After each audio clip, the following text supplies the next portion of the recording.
আল্লাহর হুকুম মানা দরকার আছে কিনা?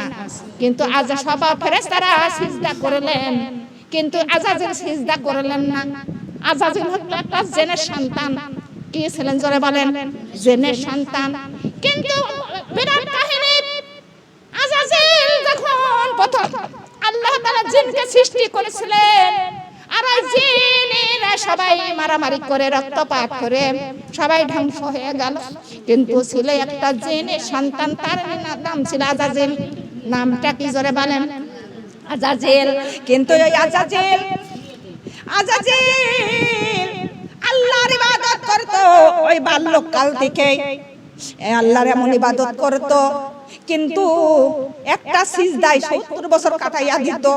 জোরে জোরে বলে সুবহানাল্লাহ।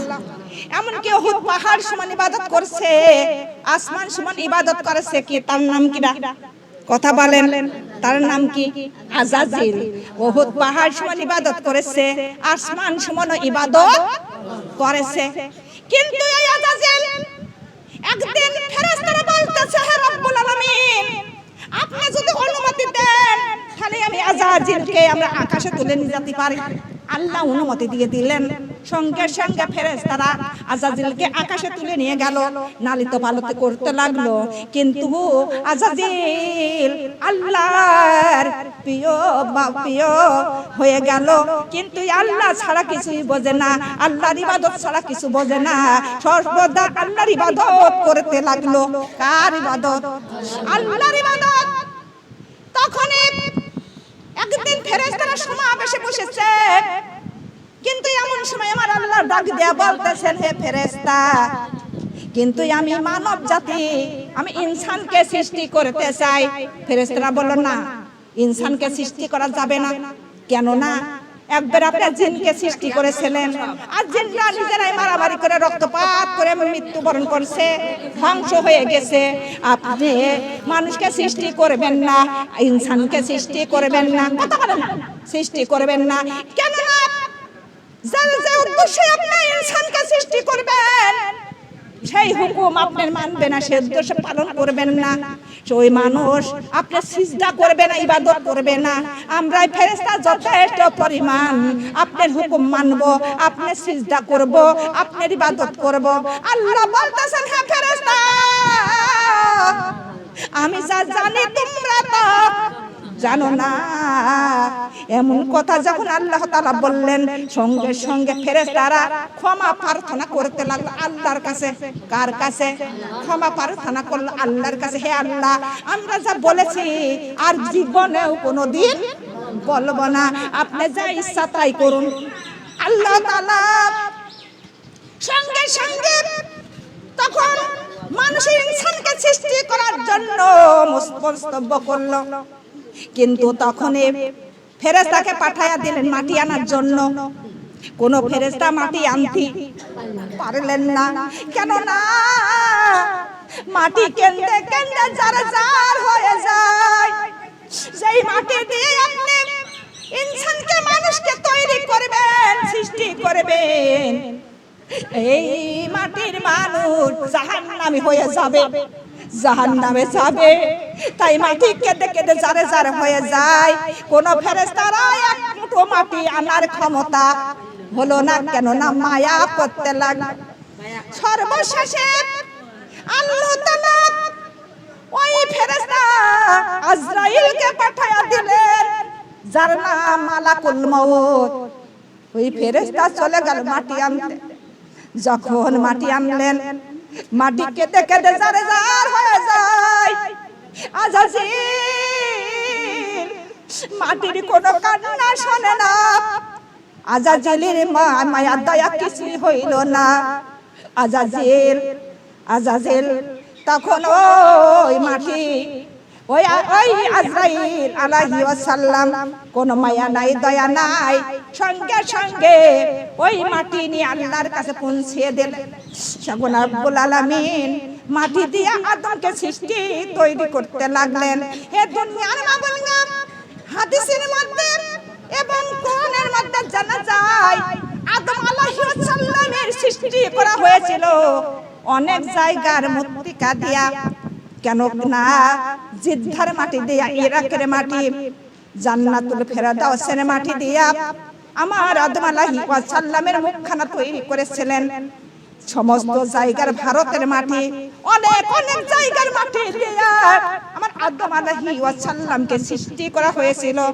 যখন সৃষ্টি সম্পূর্ণ হয়ে গেল, সৃষ্টি সম্পন্ন যখন হয়ে গেল, যখন রব্বুল আলামিন রূহটা প্রবেশ করলেন, রূহটা যখন প্রবেশ করলেন, তখনই ওই আদম আলাইহিস সালামের রূহটা যখন নাকের মধ্যে গেল, তখনই ওই আদম আলাইহিস সালাম একটা হাসি দিয়েছিলেন। হাসি দেওয়ার পরে তখনই তিনি আলহামদুলিল্লাহ বলেছিলেন। জোরে জোরে বলে সুবহানাল্লাহ। আলহামদুলিল্লাহ বলা মানে আল্লাহর প্রশংসা করা। আদম আলাইহিস সালাম আল্লাহর প্রশংসা করলেন এ দুনিয়ার মাবুনগা, তাই আলহামদুলিল্লাহ বলেছিলেন। আর ফেরেশতারা বলে উঠেছিলেন ইয়ারহামুকাল্লাহ, তাই যে হাসি করবে সে বলবে আলহামদুলিল্লাহ, আর যে শুনবে সে শোনার সঙ্গে সঙ্গে বলতে হবে ইয়ারহামুকাল্লাহ। জোরে জোরে বলে সুবহানাল্লাহ। এই দুনিয়ার মাবুনগা ওই রূহটা তখন মাথার মধ্যে, চোখের মধ্যে যখন গেলেন, চোখের দৃষ্টি ফিরে পেলেন, সমস্ত শরীরে যখন প্রবেশ করলেন, হাতের শক্তি, পায়ের শক্তি, সব শক্তি তখন ফিরে আসলেন। কথা বলার শক্তি হয়ে গেল। সব কিছু শক্তির মালিককে কথা বলেন। যখন সব কিছু শক্তি ফিরে পাইল, আল্লাহ হুকুম দিলেন ফেরেশতারে, তুমি আমার আদমকে তোমরা একটু সিজদা করো। সমস্ত ফেরেশতারা সিজদায় পড়ে গেল, কিন্তু আজাজিল সিজদা করলেন না। তখনই যখন ওই ফেরেশতারা সিজদা থেকে উঠে দেখে ওই আজাজিলের গলায় তক্তা, নালতে তক্তা, কিন্তু এটা আল্লাহর ঘোষণা ছিল। কার ঘোষণা? আল্লাহর ঘোষণা। কিন্তু অনেক কথা সমর্থ করলাম, কিন্তু তখনই ফেরেশতারা এক নজরে দেখিয়া তখনই ফেরেশতারা পুনরায় আবার সিজদায় পড়ে গেল। হুকুম ছিল একটা সিজদা, হয়ে গেল দুইটা সিজদা। কেননা ভয়ে ফেরেশতারা একটা সিজদায় পড়লেন, কিন্তু তখনই আজাজিল সিজদা করলেন না। তাই আমাদের নামাজের মধ্যে রাকাতে রাকাতে দুইটা সিজদা এসে গেল। জোরে বলে সুবহানাল্লাহ। আল্লাহ তাআলা তখন বলতেছে আজাজিল তুমি কেন সিজদা করলেন না আমার আদমকে? আজাজিল বললেন রব্বুল আলামিন, আমি হলাম, আদম হলো মাটির তৈরি, নিজ হাতে বানাইলাম, আর আমি হলাম কিসের তৈরি? কথা বলেন, কথা বলে না কেন? আগুনের তৈরি। জেন হলো কিসের তৈরি? আগুনের তৈরি। আর আমি কেন ওর সিজদা করব না? আর সিজদাটা হলো তা আমার রহমানের হুকুম। কার হুকুম? জোরে বলেন। রহমানের হুকুম। কিন্তু কেন সিজদা করব? করলে হলো অহংকার। কি করেছিল? কথা বলেন। এরকম লোক আছে কিনা? জোরে বলেন। এরকম পুরুষ, এরকম নারীগণ আছে কিনা? জোরে বলেন। রূপে গুণে যদি একটু বেশি হয় তাই অহংকার আছে কিনা? যদি একটু গহনা থাকে তা অহংকার, যদি স্বামী চাকরিজীবিত হয় অহংকার, সন্তান যদি চাকরিজীবিত হয় অহংকার।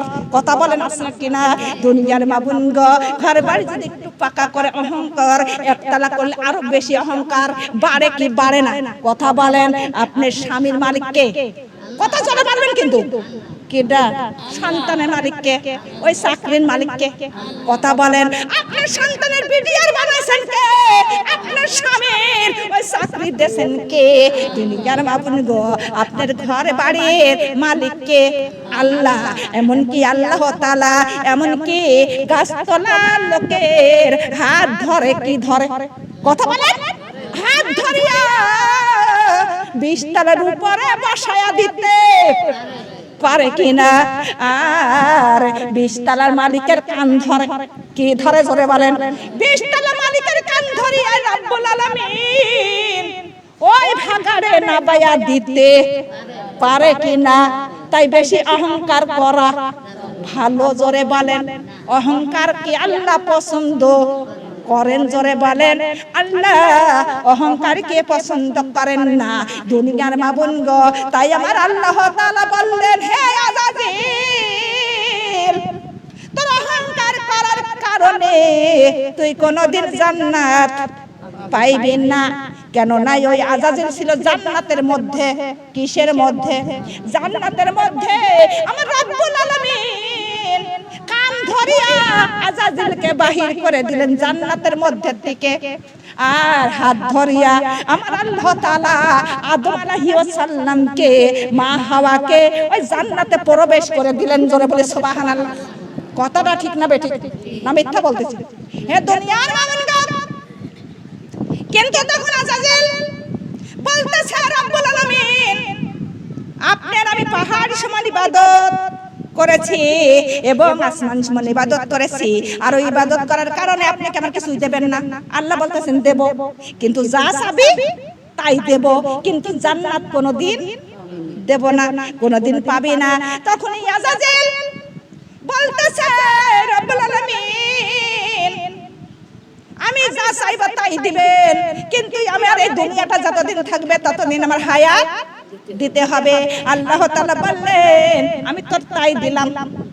দ্বিতীয় নম্বরে বলতেছে রব্বুল আলামিন, কিন্তু আমি চোখের পলকে যেন সারা জাহান ঘুরে আসতে পারি। আল্লাহ বলেন তোর সেই ক্ষমতাও দিয়ে দিলাম। তৃতীয় নম্বরে বলতেছে হে রব্বুল আলামিন, আমি যে কোনো সময় যে কোনো রূপ যেন ধরতে পারি। আল্লাহ বলেন তোর তাই সেই ক্ষমতা দিয়ে দিলাম। চতুর্থ নম্বরে বলতেছেন আল্লাহ,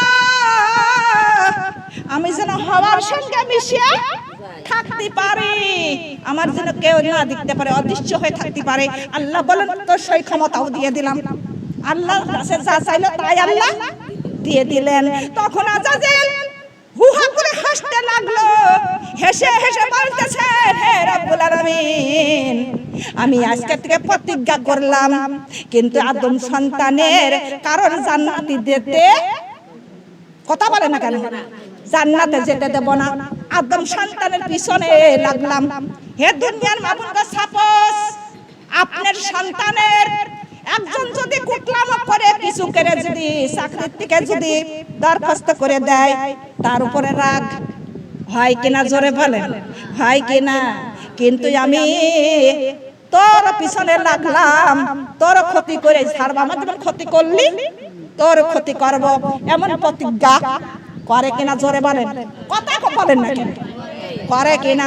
হে দুনিয়ার মাবুদরা, তাই আদম আলাইহিস সালামের জন্য আজাজিল জান্নাত থেকে আল্লাহ বহিষ্কার করে দিলেন। তাই আজাজিল প্রতিজ্ঞা করলো যে আদম সন্তানের কারণ জান্নাতে যেতে দেব না। কিন্তু আমার আল্লাহ তাআলা বললেন হে আজাজিল সাবধান, কেন না ওরে আমার মুমিন ও মুমিনাতা যারা, তার পশমের গড়ে জবারও তোর শয়তানের ক্ষমতা আছে। জোরে বলেন, ক্ষমতা নাই। ওরে যারা মুমিন মুমিনাতা, তারা কোনদিন শীতের ভয়, গরমের ভয়, ঝড় বৃষ্টি, কাফেরদের ভয়, কোন শত্রুর ভয় করে। জোরে বলেন, যেতে আসুক বিপদ, কোন বিপদের ভয়ও মুমিনরা কোনদিন করে, মুমিনাতা করে না। হে দুনিয়ার মাবুদরা, আজাজিল বললেন আল্লাহ, আমি উহুদ পাহাড় সমান আসমান সমান ইবাদত করেছি, কেন জান্নাতে যেতে পারবো না? আল্লাহ বলেন আজাজিল রে, তোর অহংকারের কারণে, তোর অহংকার করার কারণে সমস্ত ইবাদত বরবাদ হয়ে গেছে। হে দুনিয়ার মাবুদগো, চিন্তা করেন, উহুদ পাহাড় সমান যে ইবাদত করেছে, আসমান সমান ইবাদত করেছে, একটু অহংকার করার কারণে সমস্ত ইবাদত বরবাদ হয়ে গেল। কিন্তু আমরা এমন অহংকার করব, কথা বলেন, এমন অহংকারী করা যাবে না। সব সময় মনে ভাববেন যে এই ধন সম্পদ আমার আল্লাহর, এই গহনা গাটি আল্লাহর, স্বামী সন্তান আমার আল্লাহর, এটা মনে সব সময় ভাববেন। কেননা আপনি আমার কেউ না, কেননা আল্লাহ সব কিছুর মালিক। আল্লাহ ছাড়া আমাদের একটা টাকা রোজগার করার ক্ষমতা আছে, এক আল্লাহ ছাড়া আমাদের একটা সন্তানের মালিক হওয়া, ধন সম্পদের মালিক হওয়া ক্ষমতা আছে। জোরে বলেন, আল্লাহ বলেন আল্লাহু আলা কুল্লি শাইইন কাদির।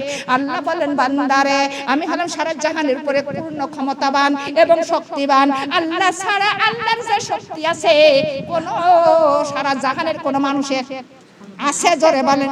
যতই ইঞ্জিনিয়ার যতই বৈজ্ঞানিক হোক কিন্তু আল্লাহর মতো ক্ষমতা আছে? জোরে বলেন।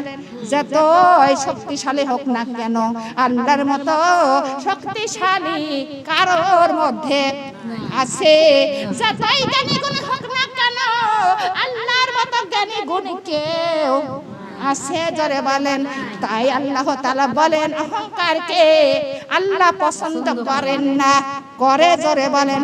আল্লাহ অহংকারকে পছন্দ করেন না। আল্লাহ তাআলা অশান্তি আলাওকেও কতজন আবার অশান্তি বাধা দেয় দেয় কিনা? জোরে বলেন। যার বাড়িতে শান্তি আছে ঘরে শান্তি আছে ওর ঘরে তো অশান্তি করেই, আবার তার ঘরে অশান্তি বাধা দেয় চলে সৃষ্টি। কথা বলেন না কেন? আসে না এরকম? এ দুনিয়ার মানুষ তাই পরের কথায় কান দিতে হয় না, পরের কথা শুনতেও হয় না। পরের কথা শুনিয়া নিজের সংসারে অশান্তি করা যাবে? জোরে বলেন। আল্লাহ বলেন আল্লাহু লা ইউহিব্বুল ফাসাদ। আল্লাহ অশান্তিকে পছন্দ করেন না। ঘোষণাটা কার? কথা বলেন। আল্লাহ তাআলা বলেন যার সংসারে অশান্তি তার ঘরে কোনো বরকত আই বরকত আছে? যার ঘরে কোনো শান্তি নাই তার ঘরে কোনো আই বরকত নাই। কথা বলেন। যার স্বামী স্ত্রীর মধ্যে শান্তি তার ঘরে কোনো আই বরকত তার ঘরে নাই। দুনিয়ার মাবুন গো আল্লাহ কত আল্লাহ বলেন হে বান্দারা তোমাদের ঘরে যাদের ঘরে শান্তি আছে স্বামী স্ত্রীর মধ্যে সন্তানের মধ্যে তার ঘরে রহমত আছে? আছে কিনা? তার ঘরে আই বরকত আছে কিনা? লা ইলাহা কালিমা লা ইলাহা